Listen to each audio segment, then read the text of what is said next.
Just going to call this the Fortuna Part 2 update has launched on console. This is the ProfitTaker update. Everything from 24.1.1 to 24.2.9.1 with, as they boasted, 7 pages of fixes. Link for them will be in the description below, because there is a lot of fixes if you had a particular bug you want to look up. With this, of course, comes the ProfitTaker, that is only accessible once you max out the Solaris United's standing. Then you can go in and you can start doing the ProfitTaker bounties, which of course in itself comes with the gyromag systems, the Atmos systems and the repeller systems that can be a complete pain to try and find, as well as the helmet strains, well, there's 2 of them for Helminth, one for Warframe and one for Melee. I still think I'm missing one of them. And more importantly, the archwing mods, which means that the Stabot rounds, which will add 60% damage and 3 meters of punch through for your archwing gun, are also now available. With that comes the fact that you need to do the 3rd bounty to be able to get the Gravamag here, which obviously you need this. You will get it once from the first time you play through the bounties, because you have to start with the first one, then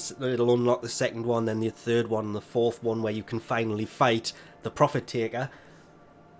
This, you will get one for free, but be careful what weapon you put it on. This will allow you to deploy your favourite archwing gun while you are on foot, but this thing was a nightmare to get a hold of because it was inside of the research in the Tenno lab only. Now you can buy it from the marketplace, but just be careful what gun you put this on. If you put it on a bad one, you will have to try and use that to take out the ProfitTaker, because it's heavily reliant on archwing guns. Speaking of guns, the ExUrges is here. This thing was weird when it came out because it was shotgun, but surprisingly enough, this thing was actually a pretty decent close range, because it's a shotgun weapon at Mastery Rank 8. It was actually more impressive than expected, but does require argon crystals and those systems to build the repeller systems. There was also the planks. This thing has no ammo. It recharges, so you don't have to pick up ammo. It's like it's a battery based secondary, but the thing that it fires can be kind of slow at times. There is not bullet drop, but bullet speed on this. Projectile speed, that's the one. And you'll get there eventually.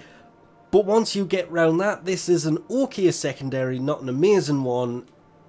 And again, gyromag systems and argon crystals. Why has it always got to be the system? So you can only build these once you get to the point where you can actually take on the ProfitTaker bounties. So you need to have maxed the Solaris United, because even the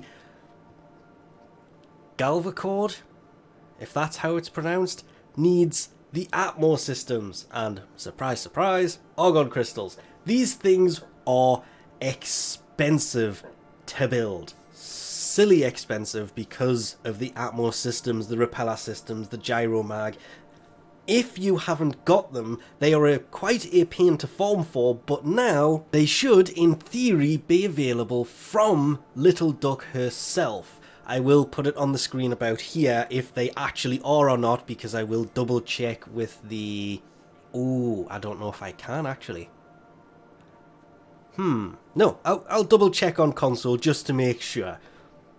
But they should be there, because everything in here says that the update that this came with is supposed to be there. So Little Duck will also have the new amps, because there's one of them, there is the second one, and the 3rd one is split over many different parts.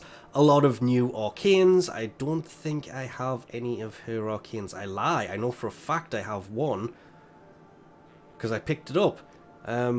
Okay. I may... No, yep, there it is. I knew I picked up one of them just for the sake of picking it up while leveling it up. So she has a lot more stuff that you will need to trade the turrets for. You can trade any of the turrets for these, including the one that the ProfitTaker drops, which is worth 6,000 standing, the other ones are worth 1,000 each, because not only does she still have what she has before, and amps, and arcanes, and hopefully these systems, but, speaking of systems, she also has Baruch's parts. And Baruch himself is actually...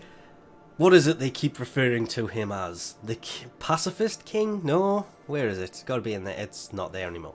It used to be in the description. Ah. Truly patient. Anyway, he's a pacifist frame, which basically means that he doesn't really do a ton of damage. This is straight up wrong, by the way, because his first ability, as you can see from him here, he will go kind of invisible. His second ability kind of puts enemies to sleep. His third one will create a ring around him of... wow, what is the best way I can put this?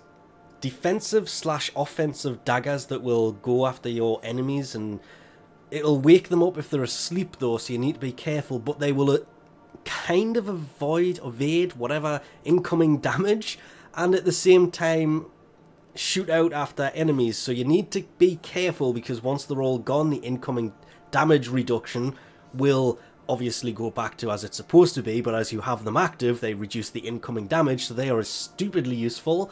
There is the fourth ability, Serene Storm, that, well, you basically, as a pacifist, snap and start dealing incredible amounts of damage with your fists, shooting waves out of them, because he can only take so much, and it's all to do with his... and this is what I've been trying to figure out this whole time. He has a restraint meter in the corner. Once that is completely drained, you can activate his fourth. You can activate it at any point whenever it's drained, but his first, second, and third abilities will all drain this. But yeah, it doesn't have to be completely drained to activate it. You can activate it at any point, and as long as some of it is missing, and it will eventually go back to its full state, and you can't use his fourth ability anymore. But he is actually a pretty decent frame once you get the hang of trying to drain that meter, so you can use his fourth and deal some amazing damage. Not to mention the fact that, of course, the Cobra and Crane, Baruch's signature weapon, is also here, and this is kind of like the Sigma Noctantis, the login reward weapon, and I liked that weapon, so I wanted to love this thing. I still like it, but just after using the login reward weapon for so long, it's a good weapon, but I got sick of being able to throw the shield and not being able to do ground pound, and that, just me using the other one for so long, ruined this weapon for me, because it's actually a pretty decent sword and shield. Only needs 2 Argon crystals, the rest of it's fairly easily obtainable, and most importantly, it doesn't use any of the new systems to build it, which was great, because those systems are needed for everything with this update. Then there are 2 new operator outfits and 6 new mods from the Vent Kids. The K-Drive mods are Quick Escape, gives you invulnerability for 5 seconds upon mounting the K-Drive, but will end instantly when you dismount. And I think its Perfect Balance gives you a chance to resist falls, and Popping Vert, which doubles the jump height. Of course, the 4 new augments are also here, which means Korra's augment, Nova's augment, Anoris's augment, and Gara's augment are all here as well. There is also 2 new capture scenes, which should have already been out. There is the Fortuna scene and the Cetus scene. The Cetus scene is available from Old Man Sombart in Cetus, and, well, I did think this was the Cetus one. No, that's the Orvalis one. The Fortuna scene is available from Smokefinger here in Fortuna, which is obviously the mining people. He's the mining one in Cetus, this is the mining one in Fortuna, so a weird place for these to actually end up being in the mining one. It would have made more sense if the business had it over here. Well, weirdness. But anyway, we'll leave this off here for now. Thanks for watching, and I'll catch yous next time.